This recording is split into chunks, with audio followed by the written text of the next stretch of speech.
Écoutez, c'est un très beau bâtiment. Enfin, c'était un très beau bâtiment. Il y a son jumeau de l'autre côté, oui. de l'autre côté de la cour. Donc, on pourra regarder comment se comportait l'autre. C'était des bureaux d'une école américaine de la mode, notamment.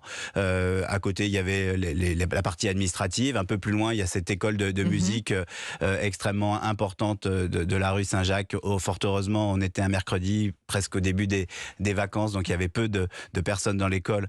Et donc, on n'a pas eu d'abord des enfants extrêmement choqués parce qu'ils auraient été nombreux dans l'école. Donc oui, il y a une enquête, elle nous permettra d'en savoir le maximum. Mais vous imaginez, c'est un bâtiment de très grosse pierre de taille. Je ne crois pas qu'il était vétuste, mais il a en tout cas pas résisté à cette explosion extrêmement importante. Et à chaque fois, monsieur le ministre, c'est le gaz, j'allais dire, qui est d'abord désigné. Le réseau parisien du gaz est-il sûr? Vous vous souvenez, il y a un peu plus de 4 ans, La rue de Trévise. Oui, évidemment, tout cela, c'est dans notre imaginaire d'ailleurs collectif. On peut pas aujourd'hui faire des parallèles entre la rue de Trévise à Paris, la rue Tivoli à Marseille et ce qui s'est passé hier rue Saint-Jacques. Attendons l'enquête.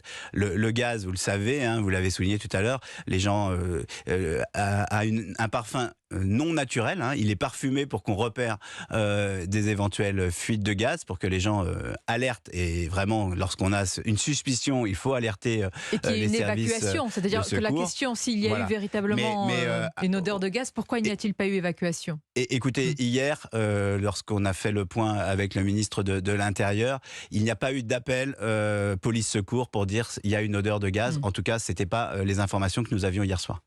Monsieur le ministre, votre rôle également en tant que ministre en charge de la ville et du logement, c'est de prévenir tout cela. Donc il y a tout un travail en amont qui est fait. Qu'est-ce qu'on peut dire aujourd'hui à ceux qui nous écoutent? Je disais que ce drame dépasse évidemment la ville de Paris, comme ce qui s'était passé à Marseille également. Que peut-on dire pour prévenir ou du moins anticiper de telles Vous savez, catastrophes? moi j'ai vraiment un cheval de bataille, c'est l'habitat insalubre. On y travaille de manière d'arrache-pied. Là, c'est pas le même sujet. Quand il y a du gaz, il faut respecter les règles, les tuyaux, les dates de péremption, bien évidemment. Mais j'ai confiance dans le fournisseur de gaz d'entretenir ces réseaux. Moi, je n'ai pas de doute sur leur compétences et leur volonté d'être extrêmement prudent. On ne peut pas prendre des risques pour nos concitoyens. Donc voilà, si vous ressentez une odeur de gaz, bien évidemment, il faut prévenir les services de secours parce que ça peut être dangereux et il ne faut pas prendre de risques avec ça. Il faut regarder les dates de péremption. Maintenant, il y a moins de tuyaux en caoutchouc comme quand on était jeune, mais il y en a encore. Ne pas laisser des tuyaux sans respecter les dates de péremption et rester extrêmement prudent.